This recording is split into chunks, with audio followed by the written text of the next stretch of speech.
ay kasama ko pa sa Senate of the Philippines. Ang aking kaibigan, ang aking kumare, Senador Amy Marcos.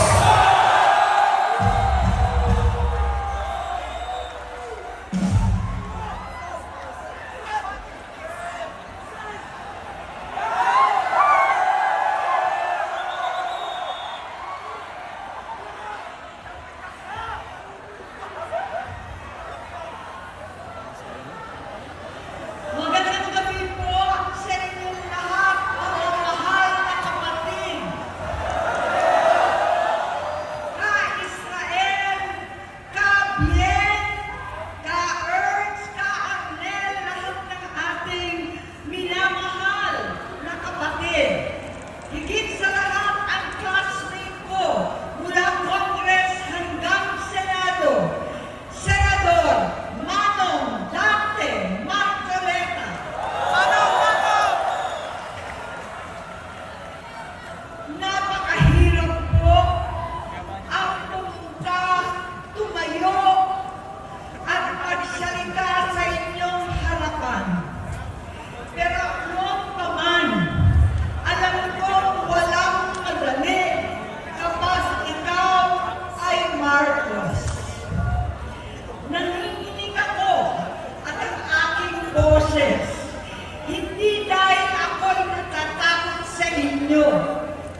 di siya pumapasok. Tuwing kukumprontahin ko siya, ay nagsasabi siyang magbabago na siya, aalisin na niya ang bisyo. Hanggang sa may nagsumbong na naman sa akin na sa paggising pa lang sa umaga, kasabay ng almusal, marijuana pala.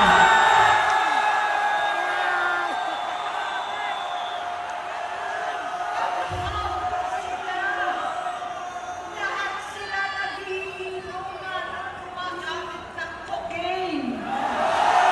Kasama ng asawa at barkada. Tulad ng ama ko, kinastigo ko ang mga barkada niya.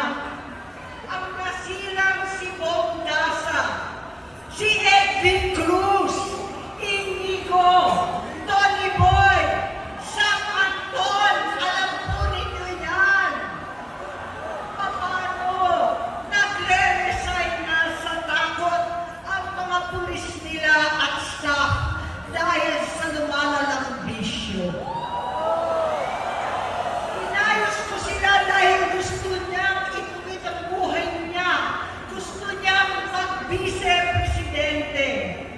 Hindi siya pinalad at lalo nagkaroon ng oras para sa bisyo. Simula noon, naging malabo sa amin ang lahat. Kaysa mag-away, bigla na lamang lumayo ang loob namin sa isa't isa.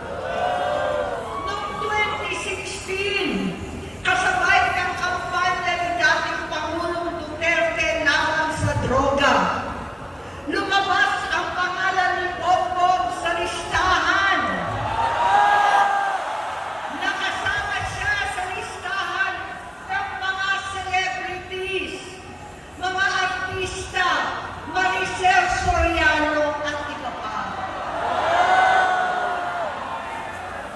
Masinsinan kong kinausap si Pangulong Rodi. Halos manikluhod ako. Sinabi ko ayon sa kapulisan, dapat unahin, usigin ang mga pusher at saka na lamang sagipin ang mga user. Naligtas si Bongbong. Labis ang takot ko at pag-aalala. Kinausap ko siya at nagsabi siyang talagang siya ay nagbabago na. Muli at lagi, hindi ako nawalan ng pag-asa. Ako'y naniwala ulit. Mula noon ang natatanggap ko na lang na balita tungkol sa kapatid ko ay regular na magpapadoktor. Kaya kumalma naman ako. Inisip ko, totoo, dahil na-opera na ang tuhod niya sa gout. Siguro, totoo na ito. Hanggang nito, nalaman ko na tuloy ang paggamit niya sa mga party na garapalan naghahain ng droga. Pinagmamalaki pa ng mag-asawang kayang-kaya nila ang microdosing ng cocaine. Hati-hatiin daw para 4 na beses sa isang araw. Hindi mabibisto. Ang pagpapadoktor, pinalabas nila ang pag-stem cell. Nagpapaligtad ng dugo, nagpapa-blood transfusion. Kayang-kaya raw, hindi ko maintindihan ang pinagsasabi. Noong 2021, kahit papano, nagkikita kami at nagkakausap. Sumumpa siya sa aking talagang hinintunan niya. Naniwala ako kasi sabi niya gusto niyang tumakbo.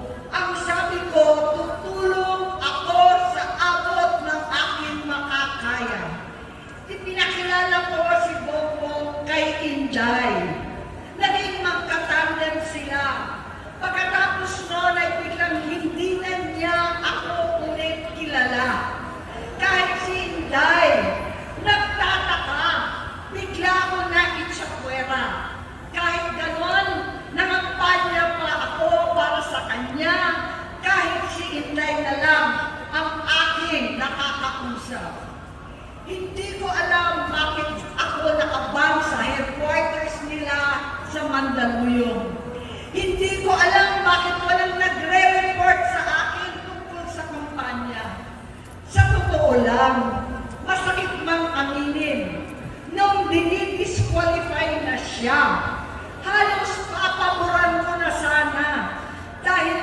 nagsumbong sa akin mula sa kanyang campaign team na gumagamit na naman siya. Nung sinabihan ko, siya at mga taong nasa paligid niya, nagkaisa silang tuluyan akong alisin sa kampanya na ako naman ang bumuo. Sinabi nilang gusto ko na siya ay mag-disqualify para ako ang pumalit. Hindi totoo yun! Iniisip ko ang kalagayan ng aking kapatid at paano siya magsisilbi kung ganyan ang kalagayan niya. Pero pinaparating sa akin na hindi siya lulong at minsan na lamang tuwing nagpa-party. Hindi ko maipaliwanag bakit gusto kong maniwala at hindi mawalan ng pag-asa. Noong nanalo siya, naging pinakamalayo na kami sa isa't isa. Maliban sa opisyal na takbuhan at kapag pumupunta yung nanay namin, hindi ako sumama sa loob ng 3 taon dyan sa Malacanang. Dahil lantaran na doon ang inuman, ang paggamit nila ng cocaine at mga bawal na gamot. Hindi ba nila nakikita, naririnig, kakaiba na siya magsalita, hindi na maintindihan kung ano-ano na ang sinasabi at wala na sa sarili. Nagtatago sa kabaitan niya ang pang-aabuso niya sa droga. At nagbunga na ito ng mga nakakapinsalang maling desisyon. Hinayaan niyang kumilos ang mga nakakalibot sa kanya. Yung mga umaastang presidente habang nilululong siya ng mga ito. Hindi na kami nagkausap. Sa harap ng publiko, pinipili ko magmukha kaming maayos. Pero wala na kaming koneksyon. Hindi ko hinihiling na maunawaan ninyo ako, lahat kayo.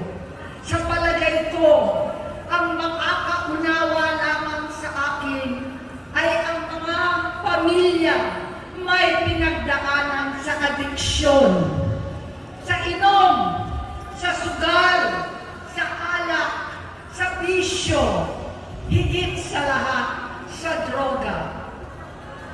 Pag hindi ko siya nakakasama, buong aking loob na ipasok sa institusyon, ipagamot, iparihab ko na yan. Pero tuwing maghaharap kami noon, hindi kaya ng aking kalooban na gawin yon. Tuwing magsasabi siya sa akin na magbabago na siya, hindi ko siya kayang tiisin. Hindi ko kayang ipagkait sa kanya mga pagkakataon at pagbabakasakali, umaasa ako at laging nananalangin na sana, oo nga, nagbago na siya. Hanggang dumating ang 2024 at 2025, yung bisyo niya na ang dahilan ng pagbaha ng korupsyon, kawalang direksyon, at maling-maling mga desisyon. Walang accountability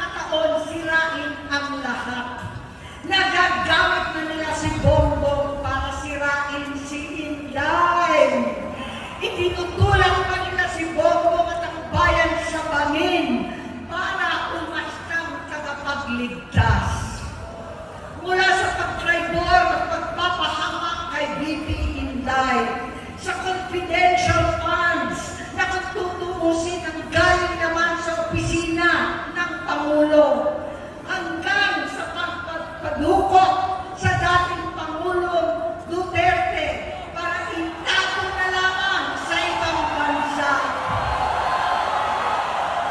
Ang kabaitan ni Bongbong ay naging kalupitan. Karapalan ng pagtatakip sa kanya ng mga nasa Congress, sa Senado, mga miyembro ng kabinete.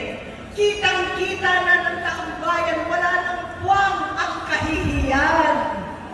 Para bang nauulit ang bangungot ng kasaysayang dinanas namin noon. 68 years old po ang tatay ko nung pinatalsik sa pwesto. 68 years old na rin si Bongbong ngayon. November 17 din, noong 2021, nung nakumbinsi ko si Inday na magbise kay Bongbong. November 18 po, bukas, ang ikatlong araw natin. Siyam na taon na nakakaraan, saktong November 18 pa talaga, na pinatiting ni Pangulong Duterte ang tatay ko sa libingan ng mga bayani.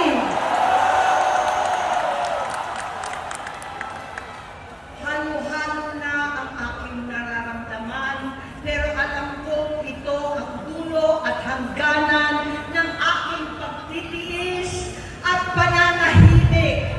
Hindi na tayo mananahimik! Dahil nalaman ko pati ang mga anak niya ay nagdodroga na. Pinasusuklaman ko pa ang pag-alok ng mag-inang si Sandro ng droga ang aking mga anak at iba pang mga kamag-anak. Yan ang hindi ko na mapapalampas. Sa loob ng halos 4 na dekada, wala akong ibang pinangarap kundi maipakita sa sambayanan na hindi kami masamang tao. Hindi masama ang pamilya Marcos. Gusto kong ibangon ang dangal ng aking ama. Sa pamamagitan ng nagpagtatrabaho para sa bayan, sinikap kong maging mabuting gobernador, kinatawan, senador. Hindi ako halos nagpapahinga para makapag-iwan sana ng legasiya na kapag sinabing Marcos, nabawi na namin ang tingin sa nakaraan. Ngunit sa kagustuhan kong maging responsableng anak, matupad ang pangako ko sa aking ama, nabigo akong maging mabuting kapatid. Naging mahina ako kay Bongbong. Sa kapulisan at sundalo, sa lahat ng mga leader at tagapagpatupad ng batas, siya ang Pangulo natin ngayon. Sinabi ko kung anong kalagayan niya ngayon. Tulungan niyo akong mapabuti ang kanyang kalagayan. Tulungan niyo akong matulungan siya. Hindi niya ako kalaban. Ang kalaban niya ay ang sarili niya. At nadadamay ang bansa sa laban na yan. Bilang senador at lingkod bayan, batid ko ang mga problema at gaya ng bayan, alam ko rin ano ang solusyon. Sa pagkakawatak-watak, patuloy na pamumulitika, pagnanasa sa kapangyarihan ng mga talunan naman, kaguluhan sa Mindanao, alanganing giyera sa China at Estados Unidos,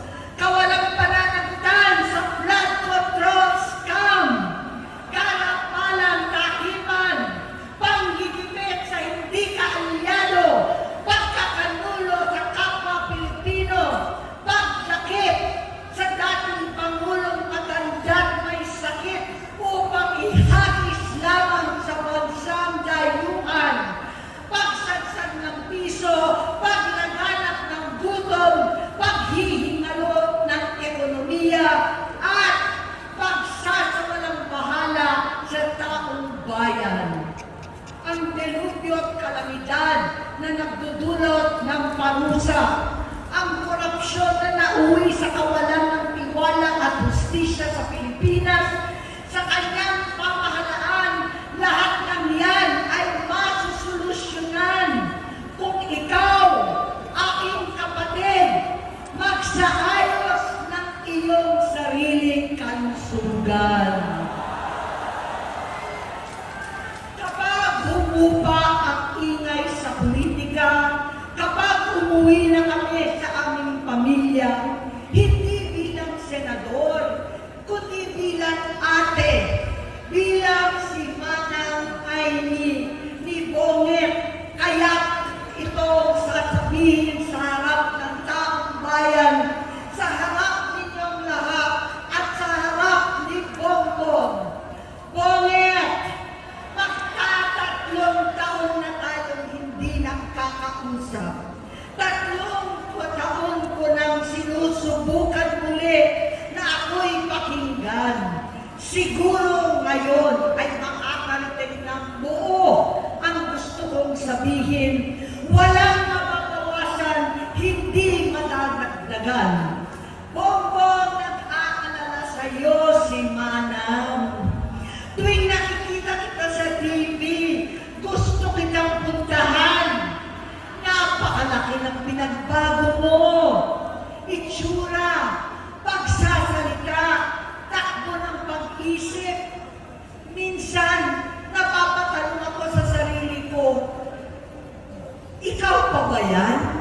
Si Bongbong ba talaga yung nakikita ko? Pero ako, aling ko, ako pa rin ito. Ako pa rin ang ate mo na tumayong ama't ina sa inyo sa ibang bansa. Ang kasama no sa sumubok na sanggahin lahat ng sakit para sa iyo. Ang kapatid mo na hindi mo kailangan hingan ng tawad dahil agad ka nang iniintindi at tatanggapin dahil mahal kita. Nasa Bagong Tipan, kay Lucas, Kapitulo 17, versikulo 3 hanggang 4. Kung magkasala ang iyong kapatid, sawayin mo siya. At kung siya'y magsisi, patawarin mo siya.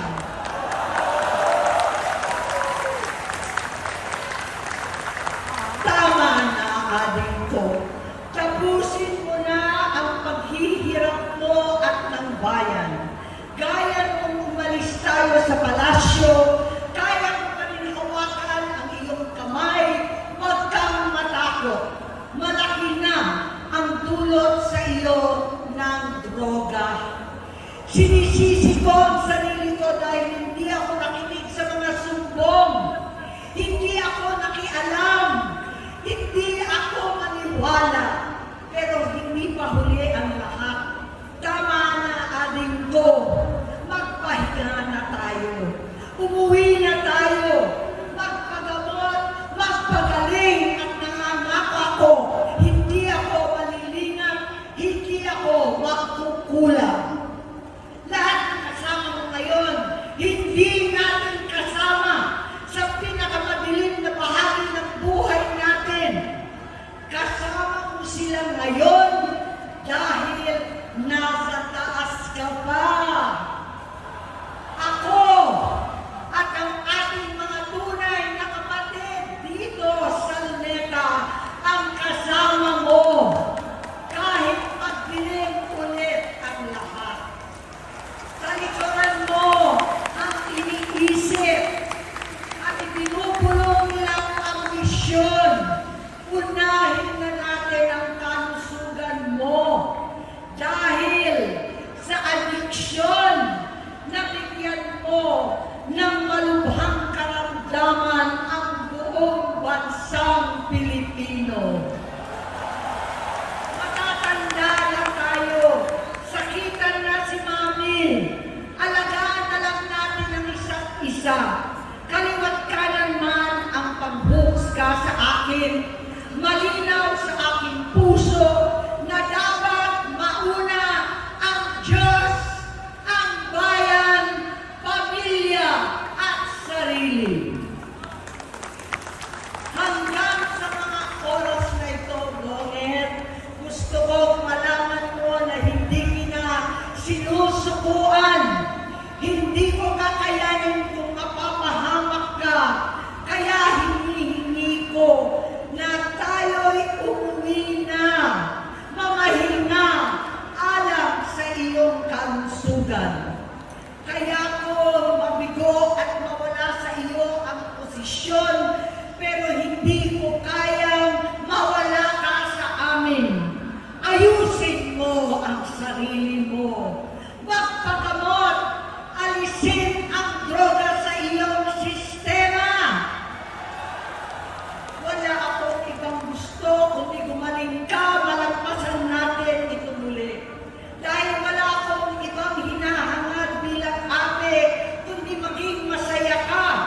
tabi.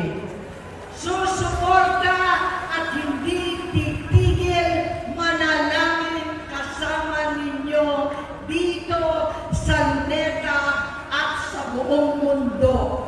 Dahil iyon naman ang tungkulin at ibig sabihin ng salitang kapatid, kapatid, mabuhay kayo, kapatid. Maraming salamat po.